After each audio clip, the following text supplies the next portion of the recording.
Le terme de succès est récurrent dans la presse israélienne et dans les médias et sites d'information, mais ce succès ne se rapporte pas encore à la lutte acharnée contre le coronavirus. Et oui, en effet, Ilana, ce succès, on le doit à un développement sécuritaire de première importance qui s'est produit hier. L'armée israélienne et en particulier son unité de génie ont dévoilé l'existence d'un tunnel offensif qui partait du sud de la bande de Gaza dans la région de Khan Younes et qui devait dans l'absolu sortir en plein territoire israélien sur le pourtour de la bande de Gaza. Les terroristes du Hamas avaient déjà creusé plusieurs dizaines de mètres à l'intérieur du territoire israélien, mais ils ont dû s'arrêter net, freinés par ce fameux mur de béton d'une profondeur de plusieurs dizaines de mètres et d'une longueur de plus de 60 km érigé au cours des dernières années par Tsahal dans les sables du pourtour de la bande de Gaza. Ce mur est en effet équipé de cellules extrêmement sophistiquées qui sont capables de déceler la présence d'un tunnel à quelques mètres.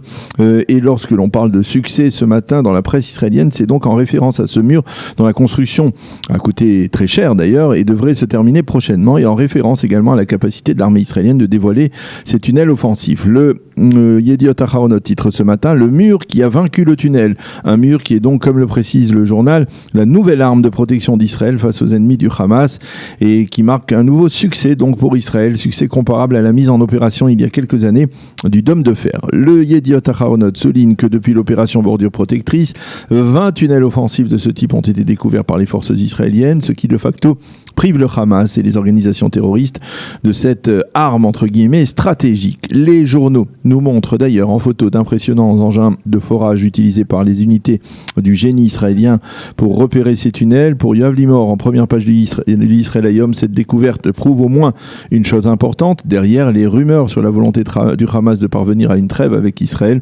le mouvement terroriste palestinien continue de se préparer à une véritable confrontation militaire que personne ne souhaite vraiment.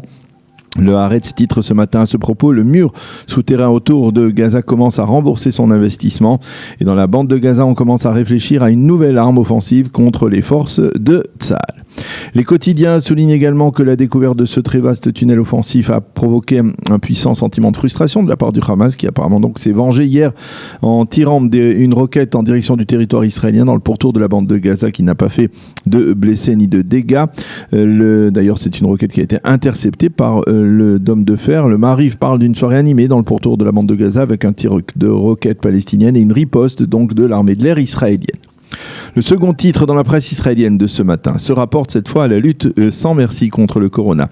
Et un dossier que nous débuterons par une exclusivité du Yediot Aharonot qui nous montre des visages des volontaires israéliens qui se disent prêts à être les premiers cobayes d'un vaccin israélien. Ils affirment que leur mobilisation peut sauver des milliers de vies humaines et ils se montrent très déterminés à servir ainsi la collectivité.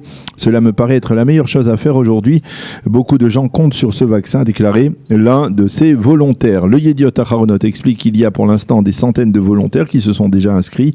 Ceux-ci vont être invités pour un entretien. Ensuite, ils seront soumis à une série de tests. Ils devraient recevoir leur dose de vaccin au début du mois de novembre prochain, dans 2 semaines. Donc, et ensuite, pendant plusieurs mois, les équipes médicales et épidémiologiques les suivront de manière très étroite afin de voir comment ils réagissent à ce vaccin. Si cette expérience s'avère concluante, alors le vaccin pourrait être administré à plusieurs centaines d'autres malades, un processus qui va donc s'étaler dans le temps, et ce alors que selon le Yediot Aharonot, la compagnie américaine Moderna, qui est considérée comme la figure de proue dans la recherche du vaccin contre le coronavirus, estime qu'elle sera, elle, en mesure de disposer bel et bien d'un vaccin dès le mois de décembre prochain.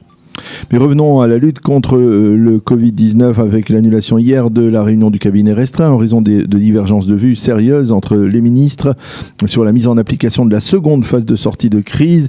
En effet, les données de ces 2 derniers jours ne sont pas aussi favorables qu'on le pensait, puisqu'avant-hier, on a recensé près de 1500 nouveaux malades.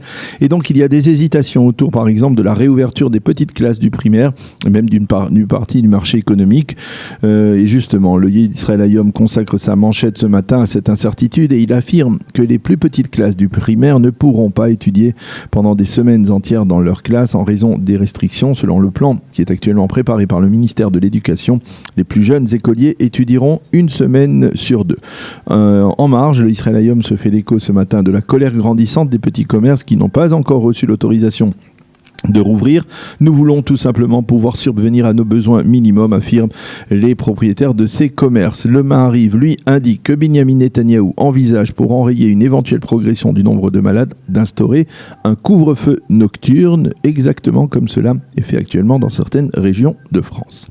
Les quotidiens et les sites d'information soulignent que la commission interministérielle a validé la décision du professeur Gamzou de rouvrir les villes rouges et de les sortir du confinement. Il s'agit essentiellement de Bnei Brak, Beitar Illit et Modi'in Illit, 3 localités orthodoxes. Et puis dans les pages suivantes, le Israël Hayom publie une très intéressante enquête sur les impacts psychologiques majeurs de l'épidémie sur l'ensemble de la population. Insomnie, anxiété extrême, déprime majeure, ce ne sont là que quelques-uns des phénomènes constatés par les médecins et les psychologues auprès de dizaines de milliers d'Israéliens, voire même plus. Et pour la première fois, les caisses d'assurance maladie israéliennes proposent un soutien psychologique à l'ensemble de ces malades. Et puis Daniel, nous terminerons cette revue de la presse par un titre qui mentionne l'anniversaire d'une disparition qui avait marqué la société israélienne. Oui, effectivement, les quotidiens et les sites d'information, qu'ils soient orthodoxes ou non, reviennent ce matin sur le 7e anniversaire de la disparition du Rav Ovadia Yosef, le leader spirituel incontesté du monde orthodoxe séfarade et du parti Chasse. Certains rappellent ces obsèques auxquelles avaient participé près d'1 million de personnes à Jérusalem il y a 7 ans. Et dans le Israël Hayom, c'est Aryeh Deri, le leader politique du parti Chasse, qui a été considéré comme l'un des très proches du Rav Ovadia Yosef, qui lui rend un hommage dans un éditorial. Nous avons eu ensemble d'innombrables conversations, écrit Aryeh Deri, mais je me souviens d'un message très clair qu'il m'a fait passer.